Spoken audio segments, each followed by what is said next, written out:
परमात्मा तुम्हारे किसी भी प्रयास से नहीं मिलता। परमात्मा तुम्हारी असहज अवस्था में मिल जाता है। तुम्हारी कोई योग्यता वहां काम नहीं पड़ती। चाहे तुमने कितने भी ग्रुप किए हो, कितने भी थेरेपी की हो, कितने भी तुमने ध्यान किया हो, 2 कौड़ी का उसके सामने। तुम्हारी असहाय अवस्था, तुम्हारे हृदय तुम्हारा पीड़ा से कराहता हुआ तो होता है, तो परमात्मा स्वयं तुम्हारे द्वार पर चला आता है। परमात्मा से अगर मांगना हो, गुरु से कोई चीज मांगनी हो, तो एक ही चीज मांगना कि मुझे प्रेम की पीड़ा दो। मैंने मांगी थी। अब मेरे यूट्यूब पर सुनना, जब मैं ओशो के पास गया 8 अगस्त 1986 दिन के 3 बजे, ओशो अमेरिका से लौटे, पूरे विश्व की यात्रा से जब लौटे, तो ये बंबई में सुमिला में रुके एक घर में, 6 महीने तक वहां रुके। और एक बार ऐसी घड़ी आई मेरे जीवन में, पृथ्वी पर घटा ऐसा कुछ, मेरे कुछ संस्कार, कुछ जन्मों के कुछ पुण्य उदय हुए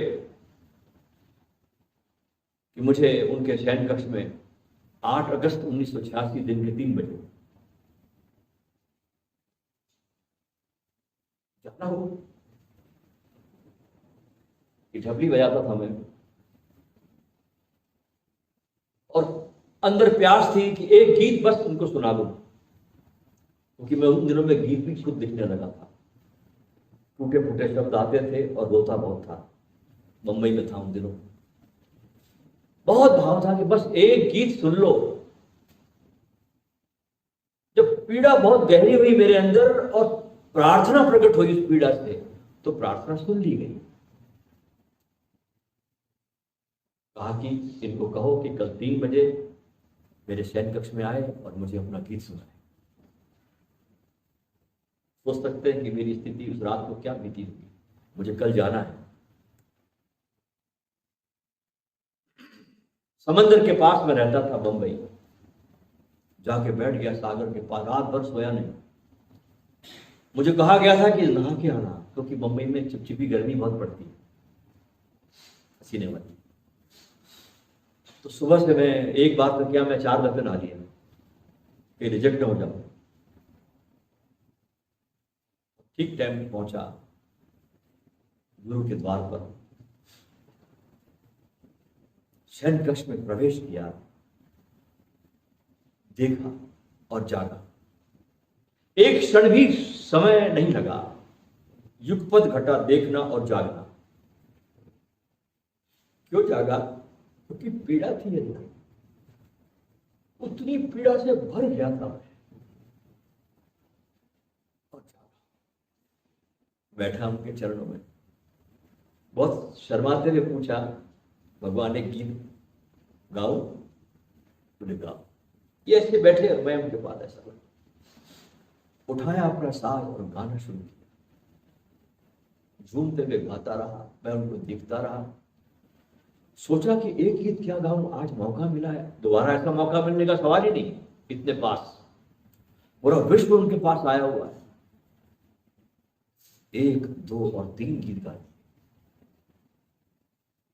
गीत समाप्त हुए, बहुत आशीर्वाद दिए, बहुत निर्देश दिए कि इनके कैसेट बनाओ।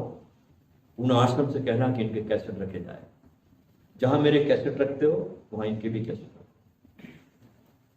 हम निकले, दरवाजे तक गए, सब लोग निकल गए, 5 लोग हम थे। मैं दरवाजे से वापस मुड़ा, इनका ऐसा अवसर दोबारा तो अशोक भारती मिलेगा नहीं। इतने नजदीक तो आ गया इस आग के, जल जा, मांग, तेरे को क्या मांगना है, झोली फैला दे, कंजूसी मत कर। वापस मुड़ा मैं, उसके चरणों में जाकर बैठा, आंसुओं की धार लगी और झोली फैलाई और कहा, भगवान आपने जो मुझे आज अपने पास बुलाकर जो मेरे भीतर प्रेम की आग जलाई है, इस आग को कभी मेरे बुझने मत देना। मेरी आंख सदा जलाए रखना, इन शोलों को हवा देना प्रभु, मेरे शोलों को कहीं बुझने मत देना।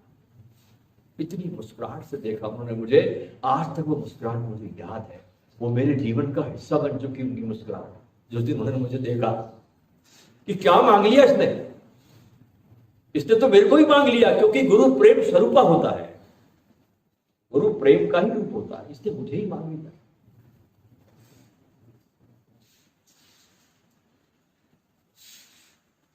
तो पीड़ा जब होती है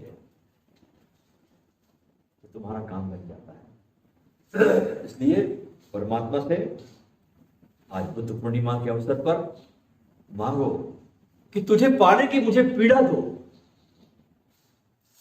मेरे अंदर वो प्रेरणा पैदा करो, आंतरिक पीड़ा को मांगो।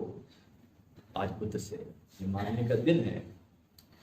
आप जब मांगते हैं बहुत पूरे प्राणों से, कभी ऐसा नहीं हुआ कि आपकी पुकार खाली गई।